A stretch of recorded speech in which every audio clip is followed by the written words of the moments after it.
সংবাদ সবাইকে স্বাগত জানাচ্ছি। আমি ফিরোজ তোহা। শুরুতেই সংবাদ শিরোনাম জানিয়ে দেব এই মুহূর্তে হাতে পাওয়া সর্বশেষ গুরুত্বপূর্ণ আপডেট বাংলা সংবাদ। শুরুতেই থাকছে গণহত্যার অভিযোগ, সাবেক মন্ত্রী পলককে সেফ হোমে নিয়ে জিজ্ঞাসাবাদের নির্দেশ।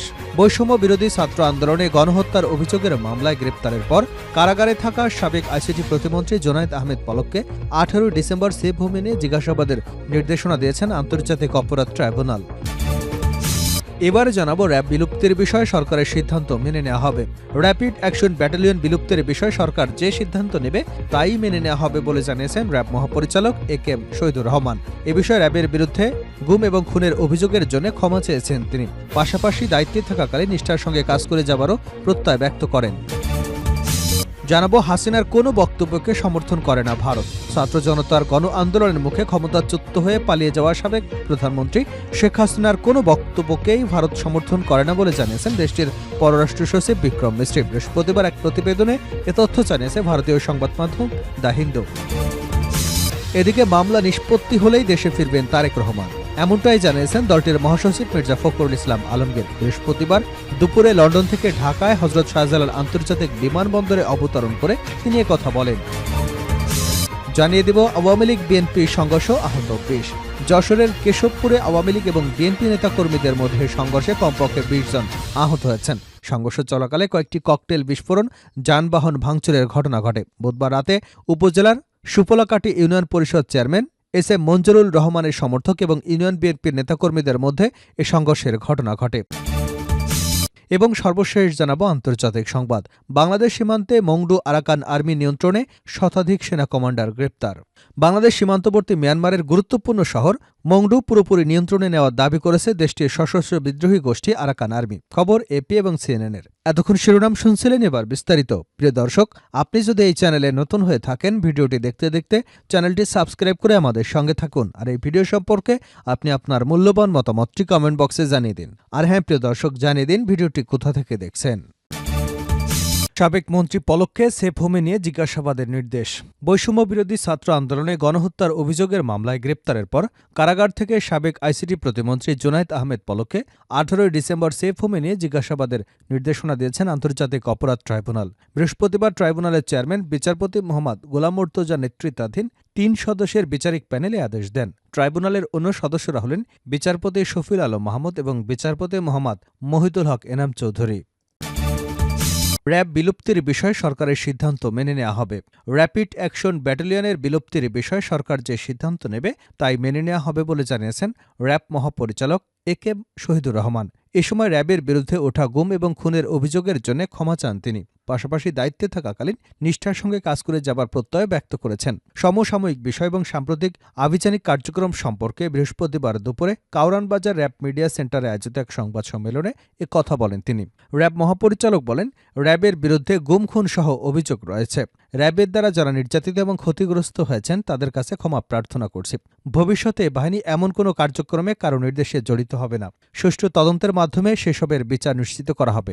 গত কয়েকদিন ধরে র্যাবের বিরুদ্ধে গুম খুনের অভিযোগের পাশাপাশি র্যাবের আয়নাঘর প্রসঙ্গে আলোচনা হচ্ছে।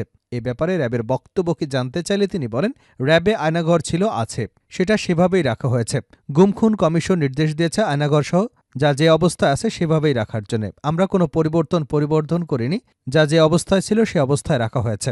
একেএম শহীদুর রহমান বলেন, র্যাবের বিরুদ্ধে আয়নাঘর, গুম খুন সহ যত ধরনের অভিযোগ ছিল তার তদন্ত করছে কমিশন। আমরা র্যাবের পক্ষ থেকে সব ধরনের সহায়তা করছি।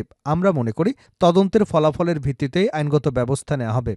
তিনি আরও বলেন, 5 আগস্টের পর আইনশৃঙ্খলা পরিস্থিতির অবনতি ঘটে। পরে র্যাবের সদস্যরা আইনশৃঙ্খলা পরিস্থিতি নিয়ন্ত্রণে আনতে কাজ শুরু করেন। এ কাজ করতে গিয়ে র্যাবের 16 সদস্য বিভিন্ন অপরাধের সঙ্গে জড়িয়ে পড়েন। তাদের বিরুদ্ধে চাঁদাবাজি, মাদক এবং ছিনতাইয়ের অভিযোগ পাওয়া যায়। এছাড়া ছাত্র জনতার আন্দোলনে গুলি চালানো 23 জনকে গ্রেপ্তার এবং নির্দেশদাতা সহ 353 জনকে গ্রেপ্তার করা হয়েছে। জেল থেকে পালিয়ে যাওয়া 110 জন আসামিকে গ্রেপ্তার করা হয়েছে অভিযানে, বলেন র্যাবের মহাপরিচালক। তিনি আরও বলেন, আইনশৃঙ্খলা পরিস্থিতি উন্নতি হয়েছে, তবে প্রত্যাশিত জায়গায় এখনও যায়নি। আইনশৃঙ্খলা নিয়ন্ত্রণে র্যাব তার দায়িত্ব আন্তরিকতার সঙ্গে নিষ্ঠার সঙ্গে পালন করবে। সংবাদ সম্মেলনে আরও উপস্থিত ছিলেন র্যাবের এডিজি কর্নেল ইফতেখার আহমেদ, পরিচালক লেফটেন্যান্ট কর্নেল মুনিম ফেরদৌস।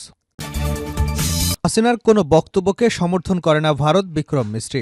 ছাত্র জনতার গণঅভ্যুত্থানের মুখে ক্ষমতাচ্যুত হয়ে পালিয়ে যাওয়া সাবেক প্রধানমন্ত্রী শেখ হাসিনার কোনো বক্তব্যকেই ভারত সমর্থন করে না বলে জানিয়েছেন দেশটির পররাষ্ট্র সচিব বিক্রম মিস্ত্রি। বৃহস্পতিবার এক প্রতিবেদনে এ তথ্য জানিয়েছে ভারতীয় সংবাদ মাধ্যম দ্য হিন্দু।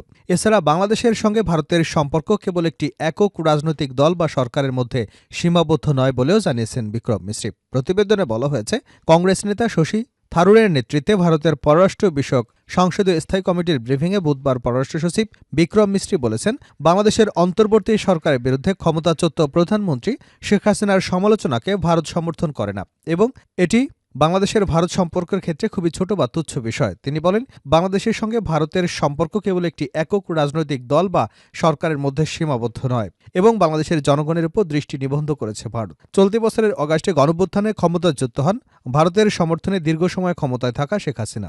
এরপর তিনি ভারতে পালিয়ে যান। এরপর থেকেই বাংলাদেশ এবং ভারতের সম্পর্কে চলে টানাপোড়েন। এদিকে বৈষম্য বিরোধী ছাত্র আন্দোলন চলাকালে গত জুলাই আগস্টে সংগঠিত গণহত্যার অভিযোগে শেখ হাসিনার বিরুদ্ধে গ্রেপ্তারি পরোয়ানা জারি করেছে আন্তর্জাতিক অপরাধ ট্রাইব্যুনাল। তবে এরপরও হাসিনা ভারত থেকে রাজনৈতিক কর্মকাণ্ড চালিয়ে যাচ্ছেন এবং দেশ ও সরকারের বিরুদ্ধে নানা বিদ্বেষমূলক বক্তব্য দিয়ে চলেছেন। এমন অবস্থায় সম্প্রতি ভারতের পররাষ্ট্র সচিব বিক্রম মিস্ত্রি আলোচনার জন্য বাংলাদেশে সফর করেন। তার ঢাকা সফর থেকে ফেরার 2 দিন পর তিনি দেশটির পররাষ্ট্র মন্ত্রণালয়ের সংসদীয় স্থায়ী কমিটিকে প্রধান উপদেষ্টা অধ্যাপক ড মোহাম্মদ ইউনূস সহ বাংলাদেশের অন্তর্বর্তী সরকারের শীর্ষ কর্মকর্তাদের সঙ্গে বৈঠকের বিষয়ে ব্রিফ করেন। বুধবার নয়াদিল্লির সংসদ ভবনে এনএসকো বিল্ডিংয়ের 2.5 ঘণ্টারও বেশি সময় ধরে চলে ব্রিফিং। সেখানে বিক্রম মিস্ত্রি বলেন, শেখ হাসিনা তার ব্যক্তিগত যোগাযোগের ডিভাইস ব্যবহার করে এসব বক্তব্য এবং বিবৃতি দিয়ে চলেছেন এবং ভারত সরকারের তাকে এমন কোনো প্ল্যাটফর্ম বা সুবিধা প্রদান করছে না যা তাকে ভারতের মাটিতে থেকে তার রাজনৈতিক কার্যকলাপ চালানোর সুযোগ দেয়। তিনি দাবি করেন, অন্য দেশে হস্তক্ষেপ এড়ানোর জন্য ভারতের ঐতিহ্যবাহী যে রীতি রয়েছে এটি তারই অংশ। তা হিন্দুর প্রতিবেদনে বলা হয়েছে, পররাষ্ট্র সচিব বিক্রম মিস্ত্রির এমন বক্তব্য বেশ তাৎপর্যপূর্ণ, কারণ বাংলাদেশের প্রধান উপদেষ্টা ড মোহাম্মদ ইউনূসের নেতৃত্বাধীন অন্তর্বর্তী সরকারের সমালোচনা করে নানা ভিডিও বার্তা দিচ্ছেন হাসিনা। ভারতের পররাষ্ট্র মন্ত্রণালয়ের সংসদীয় স্থায়ী কমিটিকে বিক্রম মিস্ত্রি আরও জানান, সোমবার ঢাকায় সফরের সময় তিনি অন্তর্বর্তী সরকারকে জানিয়েছেন, বাংলাদেশের সঙ্গে ভারতের সম্পর্ক কোনো বিশেষ রাজনৈতিক দল বা একটি নির্দিষ্ট সরকারের বাইরেও আছে এবং ভারত বাংলাদেশের জনগণের সঙ্গে সম্পর্ককে অগ্রাধিকার দেয় এবং বর্তমান সরকারের সঙ্গেও জড়িত থাকবে। মামলা নিষ্পত্তি হলেই বিএনপির ভারপ্রাপ্ত চেয়ারম্যান তারেক রহমান দেশে ফিরবেন বলে জানিয়েছেন দলটির মহাসচিব মির্জা ফখরুল ইসলাম আলমগীর। বৃহস্পতিবার দুপুরে লন্ডন থেকে ঢাকায় হজরত শাহজালাল আন্তর্জাতিক বিমানবন্দরে অবতরণ করে একথা বলেন তিনি। ফখরুল ইসলাম বলেন, আপনারা জানেন ওনার বিরুদ্ধে অনেক মিথ্যা প্রতিহিংসামূলক মামলা রয়েছে। সেগুলো প্রত্যাহার হলে বা আদালতের মাধ্যমে শেষ হলে তিনি দেশে ফিরবেন। দেশবাসীর উদ্দেশ্যে তারেক রহমানের বার্তা প্রসঙ্গে তিনি বলেন, যে বিজয় অর্জিত হয়েছে তা ধরে রাখতে সবার প্রতি আহ্বান জানিয়েছেন তিনি। দেশের অস্থিরতা নিরসনের একমাত্র নির্বাচিত সরকারই পারবে। ন্যূনতম সংস্কার শেষ করে নির্বাচন দিতে হবে। গত 30 নভেম্বর বাংলাদেশ বিমানের একটি ফ্লাইটে লন্ডনের উদ্দেশ্যে রাজধানীর হজরত শাহজালাল আন্তর্জাতিক বিমানবন্দর ত্যাগ করেন বিএনপির মহাসচিব এবং তার স্ত্রী। সফরকালে যুক্তরাজ্যে অবস্থানরত বিএনপির ভারপ্রাপ্ত চেয়ারম্যান তারেক রহমানের সঙ্গে বৈঠক করবার পাশাপাশি যুক্তরাজ্য বিএনপির আলোচনা সভা, মিট দ্য প্রেস সহ একাধিক অনুষ্ঠানে অংশ নিয়েছেন মির্জা ফখরুল ইসলাম। পাশাপাশি বিএনপির মহাসচিবের স্ত্রীর চিকিৎসাও করা হয়েছে। বাংলাদেশ সীমান্তে মংডু আরাকান আর্মি নিয়ন্ত্রণে শতাধিক সেনাসহ কমান্ডার গ্রেপ্তার। বাংলাদেশ সীমান্তবর্তী মিয়ানমারের গুরুত্বপূর্ণ শহর মংডু পুরোপুরি নিয়ন্ত্রণে নেওয়ার দাবি করেছে দেশটির সশস্ত্র বিদ্রোহী গোষ্ঠী আরাকান আর্মি। খবর এএফপি এবং সিএনএনের। বুধবার মিয়ানমারের গণমাধ্যম ইরাবতীর এক খবরে দাবি করা হয়, মংডু দখল করবার সবশেষ ঘাঁটি থেকে কুখ্যাত সেনা কর্মকর্তা ব্রিগেডিয়ার জেনারেল থুরিনতুন সহ জান্তা বাহিনীর কয়েকশো সদস্যকে গ্রেপ্তার করেছে আরাকান আর্মি। গত বছরের নভেম্বরে মিয়ানমারের পশ্চিমাঞ্চলীয় রাখাইন রাজ্যে নিরাপত্তা বাহিনীর সদস্যদের উপর আক্রমণ চালায় আরাকান আর্মি। এরপর রাজ্যটিতে দুপক্ষের মধ্যে লড়াই শুরু হয়। মঙ্গলবার এক বিবৃতিতে আরাকান আর্মি বলেছে, মংডুর পুরো এলাকার উপর সম্পূর্ণ নিয়ন্ত্রণ প্রতিষ্ঠা করেছে তারা। শহরটিতে 1,10,000-এরও বেশি মানুষের বসবাস। বিবৃতিতে আরও বলা হয়েছে, মংডুর কাছে জান্তার সর্বশেষ ঘাঁটি গত রোববার সকালে দখল করে নেন আরাকান আর্মির সদস্যরা। এটি দখল করতে 2 মাস লড়াই করতে হয়েছে।